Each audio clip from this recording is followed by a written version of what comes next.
우리 담임 목사님께서 설교하실 때에 자주 사용하시는 단어가 있습니다. 오늘 제가 좀 성대모사를 하려고 하는데 잘 될지 모르겠어요. 물론 여러 단어가 있겠지만 제가 듣기로는 이 단어를 참 많이 사용하시는 것 같았습니다.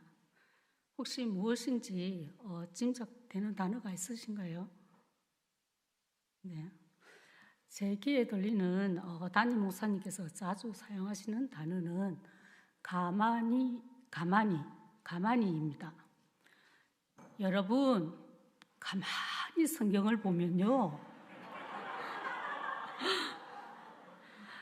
가만히 성경을 읽다 보면요, 가만히 성경 전체를 보면요, 좀 닮았습니까?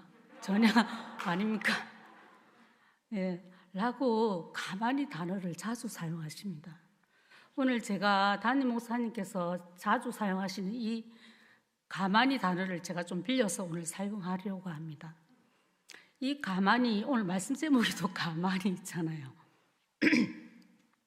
이 가만히 단어의 뜻은 우리가 알고 있듯이 아무것도 하지 않고 아무 말이 없이라는 뜻도 있지만 이 단어가 주는 뜻이 또 있습니다. 마음을 가다듬어 곰곰이, 차분하게 굴돌이라는 뜻도 있습니다.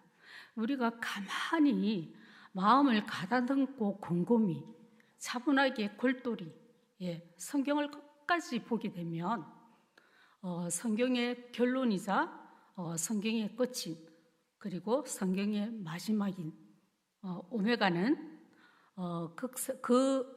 각 사람에게 그 행한 대로 갚아 줄 분이 어떤 분인가에 대해서 소개를 하고 있습니다. 그분은 바로 우리 예수님, 예수 그리스도께서 역사의 주와 심판자로서 권위와 능력을 가지고 이 세상에 다시 오셔서 그러니까 재림하셔서 이 세계 모든 사람들의 일의 결국인 각 사람의 모든 행위와 모든 엄밀한 일을 선악간에 그 행한 대로 갚아주러 오시는, 무시무시하죠. 갚아주러 오시는 우리 예수 그리스도께서 심판자로 심판을 하러 오신다는 것입니다. 성도 여러분, 신앙의 본질에 대해서 가만히 생각해 보십시오. 신앙의 본질이 무엇이라고 생각을 하십니까? 그 본질은 결국 우리가 천국신앙인 것입니다. 우리가 천국을 소망하기 때문에 또 우리가 천국으로 가기 위해서 신앙생활로 나의 신앙을 지키고 그 신앙을 지키기 위해서 또한 이 예배 자리에 있는 겁니다. 혹시 죄송하지만 성도분들 중에서 우리가 교회에 다니는 것만으로 천국에 간다고 생각을 하시거나 한 번 구원은 영원한 구원이다 라고 생각하고 계시는 분은 혹시 없으시는지요? 만약에 그렇게 생각하고 계시다면요, 성경을 가만히 끝까지 읽어보시길 부탁드립니다. 만약 한 번 구원이 영원한 구원이라고 한다면 바울이 빌립보 교회에게 권면했던 말처럼 주님께 항상 복종하여 두렵고 떨림으로 너희의 구원을 이루어라고 말하지 않습니다. 뿐만 아니라 성경에 우리가 알곡인지 가라지인지, 그리고 알곡과 죽정이를 구별하기 위해서 이 키질을 하잖아요. 키질을 할 필요가 없다는 겁니다. 그리고 양인지 일인지 구분할 필요가 없기 때문에 성경에 이런 말씀을 기록할 이유가 없는 겁니다. 그렇다면 이런 말씀을 왜 기록을 해놓았을까요? 우리가, 저와 여러분이 천국에 갈지 지옥에 갈지는 이 세상에 아무도 모른다는 겁니다. 오직 아시는 분은 우리 예수님, 심판자이신 예수 그리스도께서 최후의 심판으로 선택된 하나님의 백성을 가려낸다는 것입니다. 그렇기 때문에 하나님께 은혜를 받아 이 자리에 있는 저와 여러분도 내가 알곡인지 가라지인지 또 알곡과 쭉정인지는 나 스스로 판단하는 것이 아닙니다. 그리고 이거는 주님께서 판단하시고 인정하는 하시는 겁니다. 그렇기 때문에 저와 여러분도 우리가 천국문에 이를 때까지 우리의 구원은 현재 진행형으로 진행이 되어야 되고, 또 바울이 말한 것처럼 정말 두렵고 떨림으로 우리의 구원을 이루어 가야 한다는 것입니다. 끊임없이 우리의 신앙을 지키기 위해서 노력해야 하는 것입니다. 그렇다면 우리의 신앙을 지키기 위해서 그 노력이라는 것을 어떻게 하는 것이 노력하는 것이라고 할까요? 말씀을 나에게 비추어서 하나님의 뜻에 순종하는 삶으로 살아내기 위한 그 몸부림이 노력이라는 것입니다. 오늘 하나님께서 들으라고 명령하시는 오늘 본문 말씀을 통해서 이스라엘 백성들의 실수를 우리가 거울을 삼고 우리들 자신들에게 비추어서 그렇게 볼 수 있는 시간이 될 수 있도록 성령님의 인도하심이 있기를 간절히 원합니다. 오늘 말씀 전하고자 하는 본문 말씀은 하나님께서 이 세계의 많은 나라들 중에서도 하나님께서 직접 선택하셨고 하나님의 은혜를 특별하게도 너무나도 많이 받았던 선민이었던 이스라엘 백성들에게 하나님께서 예레미야를 통해서 신탁, 다시 말씀드리면 하나님의 뜻을 밝히는 내용입니다. 그 내용은 이스라엘 백성을 향한 하나님의 은혜를, 하나님의 사랑의 언약을 기억하지도 지키지도 못하고 하나님을 배도하며 살다가 하나님의 진노를 결국에는 받게 되는 내용입니다. 우리 그 내용을 같이 읽어볼 텐데요. 먼저 우리 본문 앞절인 2장 2절 말씀부터 한번 같이 읽어보겠습니다. PPT에도 나옵니다. 같이 한번 읽어보겠습니다. 시작. 가서 예루살렘의 기에 위칠지니라. 여호와께서 이와 같이 말씀하시기를 내가 너를 위하여 내 청년 때의 인애와 내 신혼 때의 사랑을 기억하노니 곧 씨 뿌리지 못하는 땅 그 광야에서 나를 따랐음이니라. 아멘.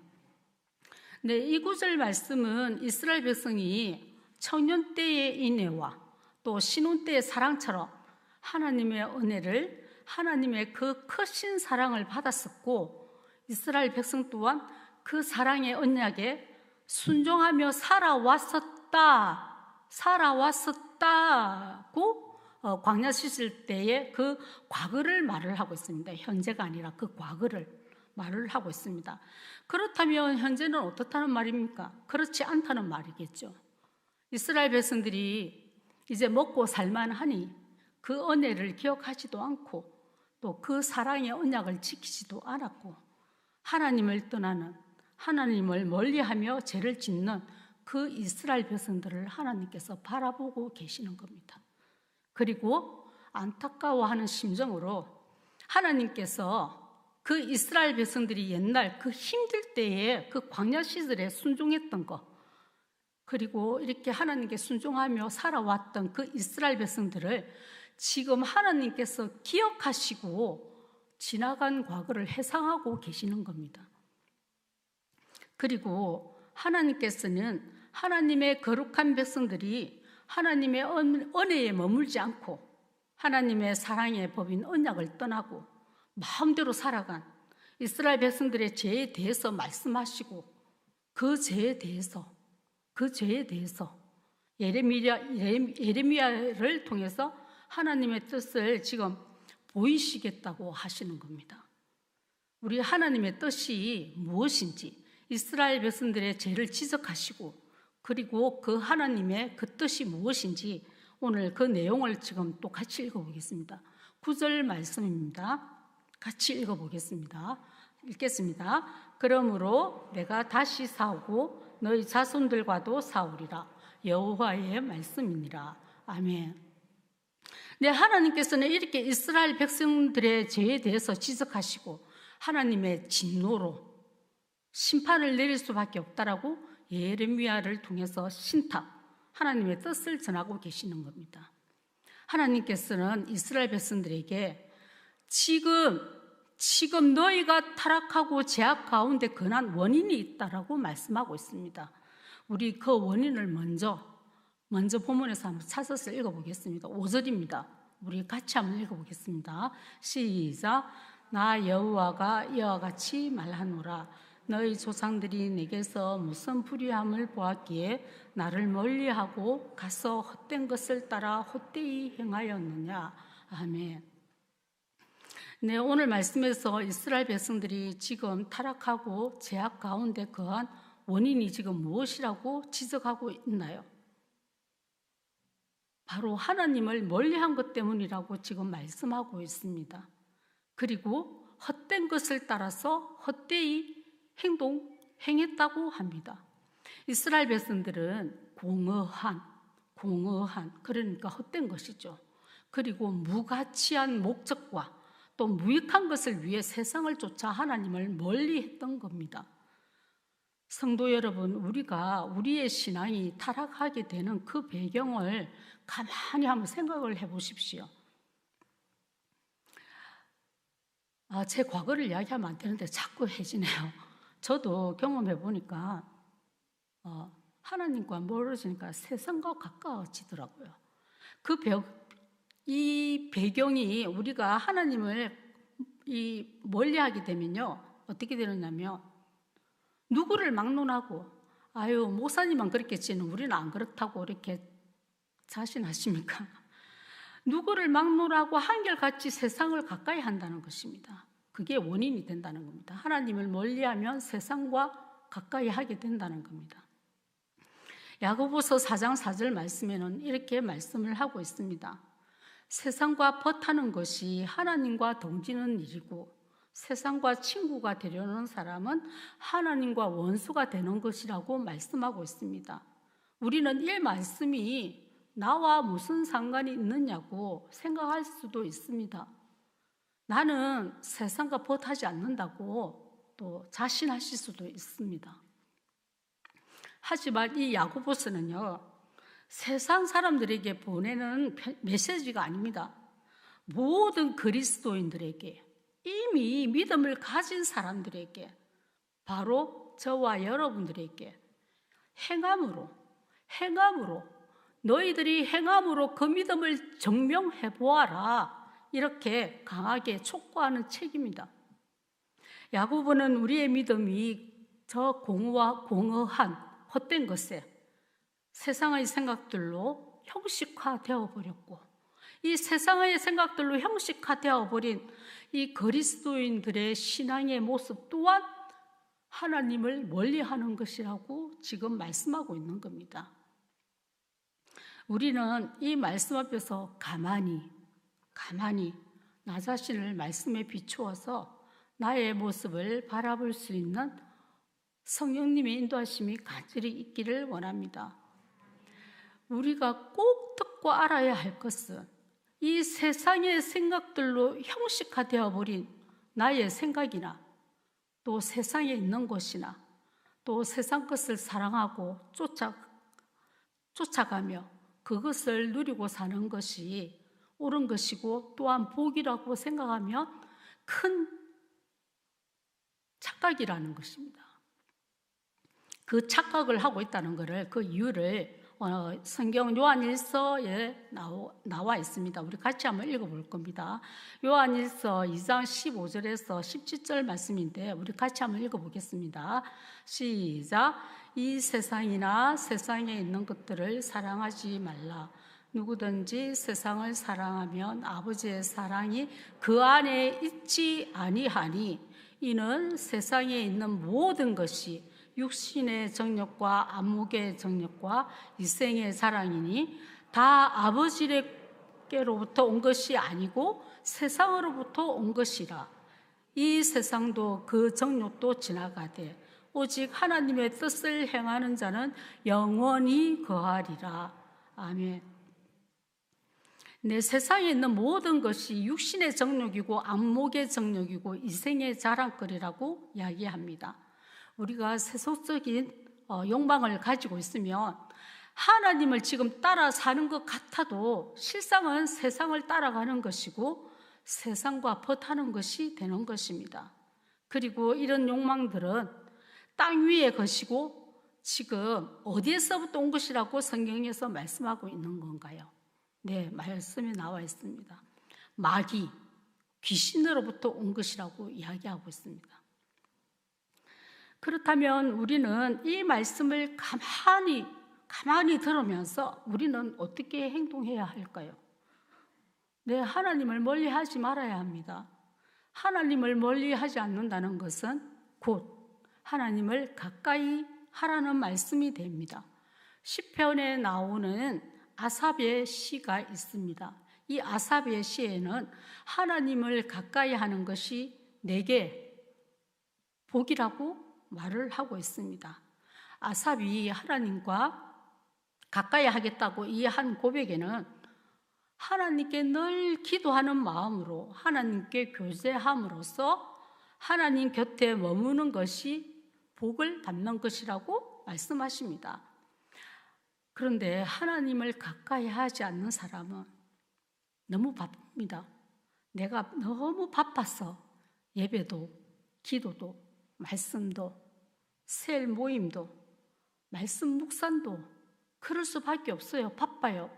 네, 바빠서라고 핑계를 댑니다. 그런데 사실 자기 자신을 위하는 일이라면 어떻습니까? 절대 바쁘지 않습니다.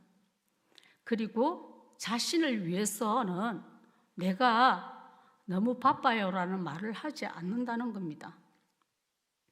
우리가 우리의 우선순위가 무엇인지를 먼저 생각한다면 절대 하나님을 가까이 하는 일이 결코 바쁘지 않는다는 것입니다. 왜냐하면 그 사람의 우선순위는 말할 것도 없이 뭐가 첫 번째이겠습니까? 하나님이 첫 번째인 것입니다. 성경 속의 우리 이스라엘 백성들의 삶을 우리 가만히 한번 보십시오. 이스라엘 백성들이 제가 예전에 성경을 읽다가 오래전에 성경을 이 출애굽기부터 쭉 읽으면서 참 해도 너무하네 이런 표현을 참 많이 했거든요. 제 혼자 읽으면서 어떻게 이럴 수가 있지 이스라엘 백성들이. 그런데 그 모습이 저였더라고요. 정말 해도 너무한 것이 그 장본인이 저였어요. 예.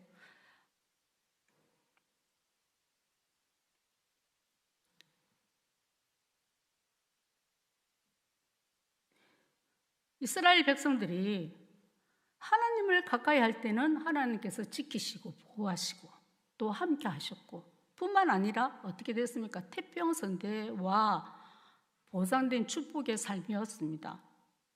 그런데 하나님을 차츰 멀리하게 되니까 그들에게는 전쟁과 기근이 있었고 흉년으로 고통을 겪게 되는 것을 우리 성경을 통해 다 보았지 않았습니까? 성도 여러분, 우리에게 있어서 복은 바로 하나님을 가까이 할 때 그 복이 임하는 것입니다. 저와 여러분은 하나님을 떠나서 눈에 보이는 대로 쫓아가는 것은 바로 미혹된 삶이라는 것을 꼭 기억하시고 절대로 하나님을 멀리하는 삶이 되지 않고 하나님을 가까이 하는 복된 삶이 되시길 소망합니다. 이제 우리 이스라엘 백성들이 지금 타락하고 죄악 가운데 거한 두 번째 원인을 우리가 본문에서 통해서 한번 찾아보고 깨닫길 바랍니다. 6절 말씀입니다. 다 같이 읽겠습니다. 시작. 그들이 우리를 애굽 땅에서 인도하여 내시고 광야 곧 사막과 구덩이 땅 건조하고 사망의 그늘진 땅 사람이 그곳으로 다니지 아니하고 그곳에 사람이 거주하지 않은 땅을 우리가 통과하게 하시던 여호와께서 어디 계시냐 하고 말하지 아니하였도다. 아멘. 이 본절 말씀은 이스라엘 백성들이 광야 40년 동안은 하나님을 찾지 않고는 도저히 살 수 없는 그런 땅이었기 때문에 당연히 하나님을 찾았습니다. 하나님을 찾았습니다만, 그런데 이 젖과 꿀이 흐르는 땅, 가나안 땅에 딱 들어가서 딱 살만하니까 하나님을 찾지 않는 이스라엘의 모습을 하나님께서 지금 지적하고 있는 말씀입니다. 왜 너희들은 나를 찾지 않느냐? 이런 말씀입니다. 우리들도 이스라엘의 잘못된 신앙의 모습처럼 평안하고 좋을 때, 또 잘 될 때, 또 형통할 때는 오히려 하나님을 찾지 않고 내 뜻대로 살 수 있는 확률이 많아집니다. 어려울 때는 하나님을 찾고 교회를 찾아와서 기도하는 것은 이 신앙이 연약한 성도도 할 수 있는 겁니다. 그러나 진정한 신앙인은 잘 되었을 때에, 정말 잘 먹고 잘 살 때에 주님을 더욱 찾는 것입니다. 누가복음 17장 말씀에는 거기 10명의 문둥병 환자들이 예수님을 만나서 병나음을 받는 이야기가 나옵니다. 그 중에 9명은 병이 낫자마자 그냥 바람과 함께 사라졌습니다. 그런데 한 명은 예수님을 찾아왔습니다. 우리들은 병들었을 때에 주님을 찾지만 고침을 받고 나며 그 은혜를 잊어버리기 쉬운 바로 우리들의 모습이기도 합니다. 제가 30대 초반 때 일입니다. 저의 남편이 급성 신부전증으로 소변이 나오질 않았습니다. 그 소변이 안 나올 때는 알부민 약을 투여를 하더라고요. 그게 나온다고 하더라고요. 그래서 이 알부민 약을 계속 투여를 해도 소변이 나오지 않는 상태였고, 의사 선생님 말이 내일까지 소변이 나오지 않으면 마음의 준비를 하라는 저에게 통보였습니다. 그 말은 이제 소변에 독이 퍼져서 그 이후의 예후는 어떻게 될지 모른다는 말이었습니다. 그때 저의 가장 친한 친구는 제가 과부가 되는 줄 알고 저보다 저희 친구가 더 많이 울고 근심하고 기도해 주었던 기억이 납니다. 그 통보를 들은 그날 남편이 보이질 않아서 제가 찾아다녔습니다. 여기저기 찾아다녔는데 병원 대기실 한 구석에 앉아서 어깨를 들썩들썩거리면서 울고 있는 거였습니다. 남편은 당시에 교회에 나오질 않았습니다. 그런데 남편이 하나님을 찾으면서 울며 기도하고 있는 그 모습을 보게 되온 겁니다. 그때 남편은 저에게 이렇게 말을 했습니다. 하나님께 내가 기도했는데 살려만 주신다면 교회에 내가 예배 드리러 가겠다고 내가 서원했다고 저에게 말을 하더라고요. 그래서 제가 남편에게 그래 기도하자고 내가 오늘 담임 목사님께 긴급 기도 요청을 했다고 말을 했습니다.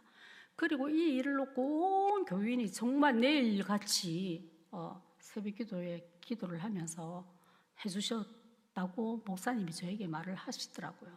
그리고 주님 안에서 힘을 내십시오라고 이야기를 해주시더라고요. 이대로 제가 남편에게 그 말을 전했습니다. 그러니까 힘을 좀 내오라고 이야기를 했습니다. 그런데 정말 남편이 거짓말같이 회복이 되었습니다. 소변이 나오기 시작했고 한시름 놓게 되었습니다. 퇴원하고 난 뒤에 저희 남편은 하나님께 드렸던 그 약속을 지켰을까요? 안 지켰을 것 같습니까? 아닙니다. 우리 남편 지켰습니다. 네. 그런데 딱 한 달간만 지켰습니다. 네. 그리고 그 이후에 저희 딸이 이제 고등학교 2학년인가 3학년 될 때까지 교회를 안 나왔습니다. 그때 교회 나왔을 때 우리 딸이 고등학교 2학년 때가 3학년 때 나왔는데 온 교인이 저보고 이렇게 표시를 했어요. 이렇게 승리했다고. 그런데 그 이후에도 파란만장합니다. 이렇게 사람 마음은 화장실 들어갈 때 마음이랑 나올 때 마음이랑 완전히 다르다는 겁니다. 이스라엘 민족이 살만하니 은혜를 잊어버리고 또 우상숭배하였던 것처럼 어렵고 힘들 때는 주님을 찾다가 은혜로 다시 살게 되자 주님을 찾지도 않고 그 헛된 것과 무익한 것을 쫓았어. 그것을 위해서 하나님의 버린 것에 대한 모습과 우리 과거의 남편입니다. 지금 아닙니다. 그 과거의 남편과 다를 바가 뭐가 있겠습니까? 남편은 정말 한 달간만 딱 교회 나와서 예배드리고 정말로 굿바이 인사하듯이 나오질 않았습니다. 이후에 교회 성도님께서 저를 만나면 남편의 안부 인사를 끊임없이 묻습니다. 왜냐하면 죽는다고 사망 선고가 내려졌잖아요. 장 집사님은 잘 계십니까? 예, 계속 묻는 거예요.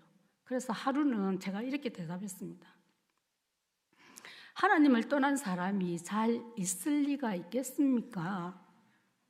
기도 부탁드립니다. 라고 말씀드렸습니다.